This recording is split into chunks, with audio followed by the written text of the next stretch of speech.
Terbang tepat di atas titik didih ratusan derajat Celcius, jalan udara ini bukan hanya soal kemudi, tetapi pertaruhan nyawa di setiap kepulan asap beracun. Banyak orang mengira memadamkan kebakaran dari udara adalah hal yang mudah. Tapi nyatanya, di atas sana, hukum fisika menjadi musuh paling nyata. Inilah operasi penyelamatan ekstrim waterbombing.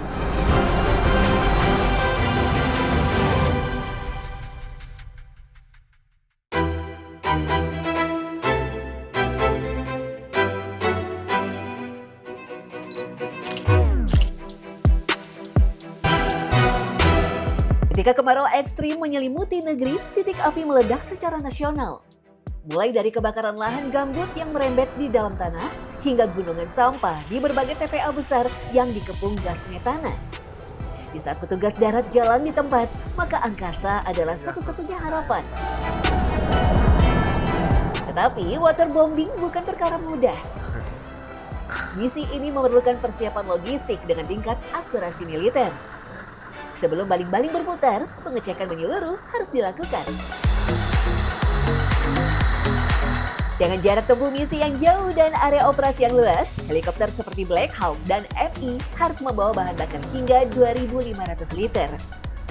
1.000 liter di tangki utama dan 1.500 liter di tangki cadangan. Semua untuk memastikan armada ini bisa bertahan hingga 4,5 jam di udara. Di sini sudah tergelar 4 unit heli waterbombing dari BNPB, terus juga pemadam kebakaran itu ada 50. Ya, di situ tergabung dari Provinsi Tangerang Selatan, Kabupaten Tangerang, Kota Tangerang, termasuk juga dari pihak swasta mendukung kendaraan pemadam kebakaran. Serta kita didukung dengan mobil-mobil tangki yang menyuplai kendaraan pemadam kebakaran, sehingga mobil-mobil itu stay, tidak keluar masuk di area TPA ini, jadi disuplai langsung. Bagian utama dari helikopter waterbombing tentu Bambi Bucket. Wadah kanvas khusus seberat 200 kg inilah yang nantinya dipakai untuk menampung air.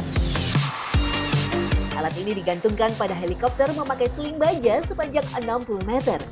Panjang seling ini bukan tanpa alasan, melainkan untuk melindungi helikopter dari awan panas dan material yang terbang dari bawah.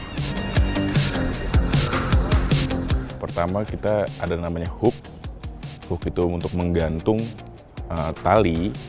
Yang kedua ada namanya sling, itu adalah talinya yang terbuat dari baja. Hook juga terbuat dari baja. Lalu ada namanya bucket untuk mengisi airnya, untuk bisa ambil air di situ. Tak cukup sampai di situ, proses pengambilan air atau dipping adalah salah satu proses paling berbahaya. Helikopter harus melakukan teknik hovering, yakni melayang diam tanpa kecepatan maju di ketinggian sangat rendah. Hanya 60-90 meter di atas permukaan. Ya, sumber airnya dari danau situ. Ya, itu ada danau, di sini ada 2 danau sehingga kita bisa tarik air ke sisi utara sini. Untuk sisi selatan, di sana juga ada tim sendiri. Di situ dibantu oleh teman-teman Brimob dari Polri, yang dari TNI juga bergabung di sini, relawan juga di sini. Saat bucket sepenuhnya tenggelam dan terisi 4.000 liter air, beban berat seketika bertambah 4 ton. Pilot harus menjaga keseimbangan penuh di tengah hembusan angin kencang dari mesin helikopter. Belum lagi, pilot harus menaikkan tenaga helikopter sekencang mungkin, tetapi dengan tarikan yang super halus. Baru setelah itu, tantangan menjatuhkan air di titik api. Lagi-lagi, keahlian pilot diuji. Kesulitannya kita di visibility sih, karena kalau visibility kan kita butuh karena kita terbang visual. Pertama, kita perlu jarak pandang yang cukup, namun sedangkan kita misinya adalah memadamkan api yang sudah pasti asapnya banyak, jadi visibility juga sangat diperlukan. Pertama kita akan melakukan yang namanya hover. Hover itu kita diam di satu posisi tertentu untuk kita melihat posisi apinya ada di mana, Lalu ketika sudah pas bucket yang sudah diisi air, lalu kita bisa siram secara langsung. Ujian waterbombing tak hanya menentukan lokasi api. Udara panas yang dihasilkan oleh kebakaran hebat menciptakan fenomena yang disebut thermal updraft. Ketika helikopter masuk ke area ini, baling-baling bisa secara mendadak kehilangan daya angkat. Hal ini seolah membuat helikopter terjatuh secara tiba-tiba. Disinilah kemahiran luar biasa pilot diuji. It's very congested with lots of helicopter there, and the air is from the dump. It's very toxic, like dirty. So we try and work the edges first and get rid of the smoke as best we can, and then we can keep moving in. Gumpalan air masif ini langsung dijatuhkan tepat di atas titik api.